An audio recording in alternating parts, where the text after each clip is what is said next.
Hola amigos, ¿cómo están? Ahí, chapa. Nosotros somos los pijameros. Somos cuenteros. Contamos cuentos ¿de qué contamos? ¿Cuentos de qué? ¿De princesas? ¿De hadas? ¿Después? De fantasmas. ¿De fantasmas? ¿Después? De cumpleaños. De cumpleaños. Muy bien. Y acá están los pijameros. Acá está el pijamero que va a estrenarse esta noche, Maxi. ¿Y vos cómo te llamas, pijamera? Muy bien. ¿Y vos, pijamero? Álvaro. ¿Y tu nombre, pijamero? Ale. ¿Tu nombre, pijamero? Fer. ¿Tu nombre, pijamera?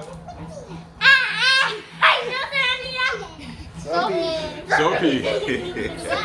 Estamos emocionados esta noche. Vamos a contar muchos cuentos. Le vamos a decirle a la gente que somos, ¿qué cosas somos nosotros? Somos los pijameros.